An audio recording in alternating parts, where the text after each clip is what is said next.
going on, everybody? It's been a little while. We've had some technical issues. COVID's kind of shutting things down, trying to make some substitutions as we go. Again, I'm Stefan. This is Ryan. I'm Ryan. What's up? All right, so this time around we're doing, and I'll let you go ahead and explain it. We're doing Ashton. Personally, I don't really smoke Ashtons, if at all. But for this one, it's a cigar that he's never had before, and I sure as hell haven't either. So you can go ahead and let him. Yeah, so we're smoking the Ashton aged Maduro. It's kind of smooth, no pepper, but I've never had this size, so maybe this size would be a little different. Let's see. I hear you. I'm just enjoying the time of good cigars, which I kind of feel cigars are keeping COVID out of my system right now, which I am going to ride that out. You get $1 million idea. It's like natural repellent. Dude. Patent it. Well, you have that, and then you also have the fact that mosquitoes don't like cigar smoke in the first place. Yeah, there you go. Yeah, so I fully believe that. There's a huge debate about that. I truly believe that that's true. Yeah. I'm just gonna ride with it. I'm not saying that you should probably take up cigar smoking because it's gonna help you with health, but you know what? Actually, yes I am. Yeah. Yes I am. All right. Let's go ahead and get the world's problems with cigars. Personal issues, what's going on in the world. I mean, I know in the last last few years, we've solved a lot up here. Yeah, even for us, on the retail side of things, all our events now, well, I should say not, for the time being, but, this past couple months have been all virtual events. Mm-hmm. So we've had a couple of good ones, like Willie Herrera from Drew Estate, all the Herrera Stelly line. He talked about that, his new release that we actually just got in the shop as well, that Lancero we came out with.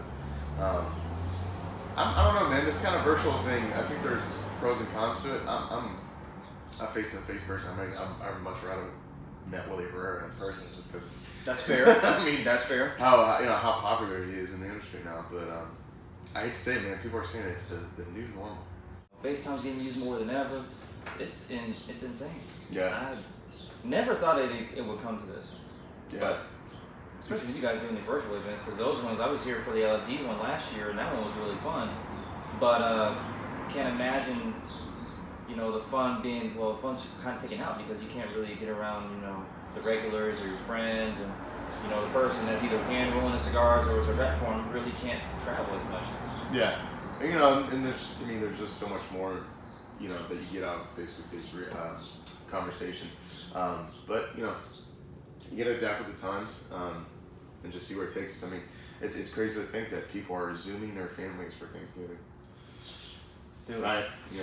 This was my first year without any family, so that was kind of odd for me, But dude, yeah. Imagine being a kid right now. Yeah. You can't. Why do I gotta go outside with a mask on? I can't play with my friends or have even had any at this time, which sounds very depressing to say, but. How are you gonna have a 4-year-old keep a mask on? You know what I mean? I mean, nothing against 4-year-olds, but I'm just saying, if I was a 4-year-old and you told me to put a mask on, I'd say, fuck that. That's a strong attitude a day before. Yeah, I tried a new one yesterday. It was it was not Maduro. It was the Havana Quorums. Really? The new one? I tried that one. No shit. Not joking. So Quorum Maduros are like my everyday go-to stick. I get a bundle of them for cheap in case I can't make it to the shop to buy anything, or if I'm just staying at home, I have a chance to at least smoke something. I went and got one of those ones, and I haven't gone back and looked at the specs for it yet, but real soft, real smooth. It was weird. Really? You expect a cheap stick. You expect a cheap stick to give you the impurities that you're not looking for. Like, all right, insane black pepper. Okay, insane white pepper. Okay, stems like a motherfucker. Dude, right? You're spitting every single time you take a puff off of one of them because it's not a hand roll all the way. It's because you're just doing it to be cost effective for the most part. But I tried one of those and I was like, oh, okay, that makes all the sense in the world. It's not bad. I was a little offended as a Cuban man to have the word Havana in a quorum, but I don't know if you ever but Perla Del Mar by Newman. I've heard, Del Mar. They're coming out with a Corojo line if it's not already out. Okay. So they got some new stuff coming out, yeah. But I when I first moved here, before I started working here at the Hill, I was doing landscaping and landscaping. Really? Yeah. Wow. So I was a farmer in Florida for about 4 years. So when I came up here and before I started working here, I had to find something to keep me busy. So it was my first week on the job. I was feeling a little fried, and I'm like, all right, let's get some shit done. I had a Opus X double Corona, nice big long delicious cigar. Mm-hmm. Boy, that wind, that 38 degrees, that wind chill of fucking 20 degrees, man, that ruined that cigar. And then that's when I started smoking corms. So I would get a bundle of the short Robusto, Maduro corms, just because they were full bodied but mild enough to get throughout the day. Right. And I'll tell you what, man, it's delightful when you're out and you want a quick smoke or something. It's not bad. Yeah. I've had much worse bundles. Yeah, true. To be honest with you, and I'll tell you what, we catch a lot of hate here for having corms, but corms are solid. They're consistent. There's a reason why they sell. You know what I mean? Right. So, I was it last night. I had, what was that Maduro that I bought? you bought the Grimalkin by Blackworks, I think, right? Yeah. That one was really good. Oh, that was the limited edition you had actually this year. Damn it! Why do I keep smoking this shit that's only gonna come out one time a year? To me, man, that's how it goes. It's like, man, I really like that cigar. When is it gonna come back out? Oh no, they're done. Well, that's what happened with the black box. What's it, the Defiance? Oh man, what was it called? It looked like a missile almost. The 601 Warhead?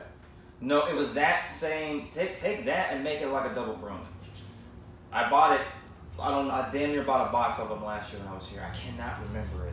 Yeah, I'm trying to think. Steph smoked one, and he said they almost put his ass on the floor. You talking about the Deliverance? Yes, by Blackworks? yes. Yeah. The Blackworks Deliverance. That's what it was. That was by far my favorite stick. It was crazy that Steph said that it almost put him out, but he smokes diggers more consistently now. And then I'll smoke the Deliverance, and I'm like, man, it was good. I'm not feeling anything.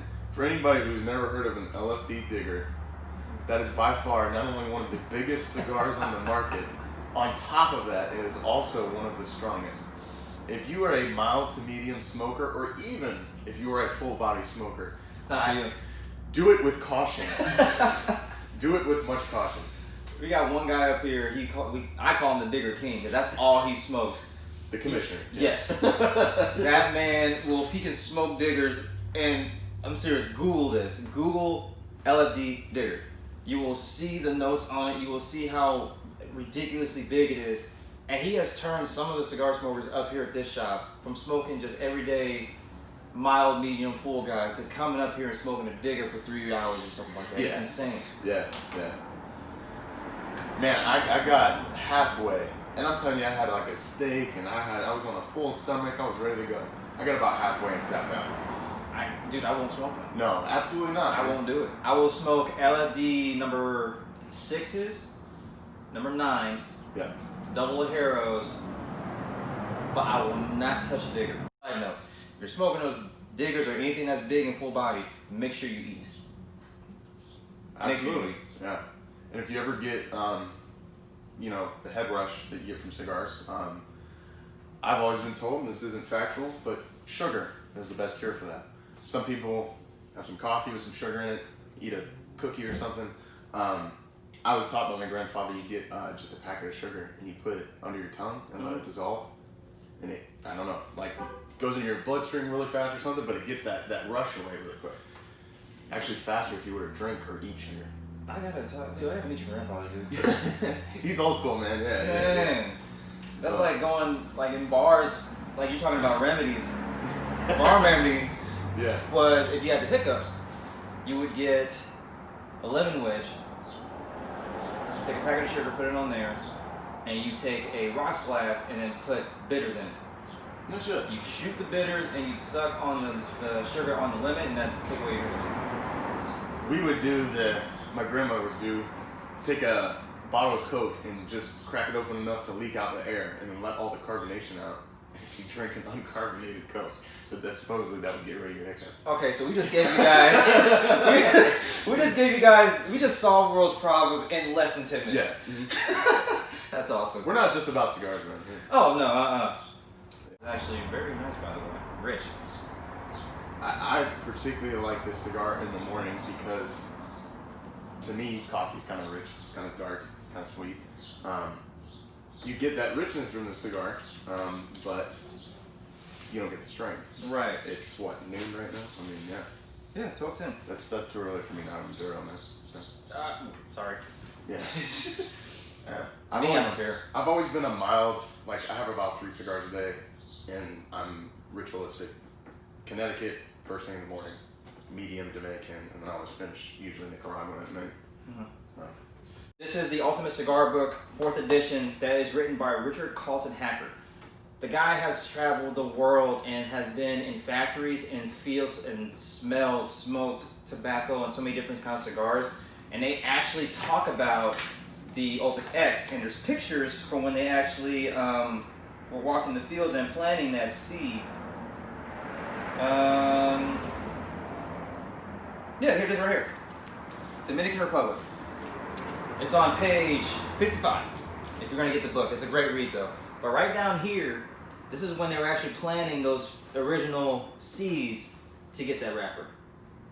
And this book is great because it gives you, I was a history major in college, so it gives you the history and the background information that I look for and stuff, but at the same time, the pictures give you more of like that visual effect because it kind of sticks with you a little bit. But again, the Ultimate Cigar Book, 4th edition by Richard Carlton Hacker, it's a great read, and they dove into that, Opus X and the seeds and, certain areas where you grow tobacco, what's the great areas for, why they don't grow well in others, and so on and so forth.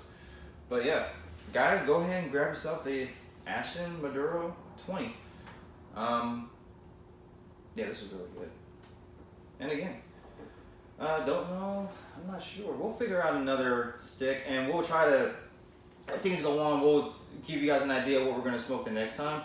But again, I don't smoke Ashtons, and this was really good. And he was revisiting a cigar that's a smaller size that, save for approval. Yes. Okay. Good smoke. All right, guys. Well, that was episode number 2. 3 coming soon. Have a good one.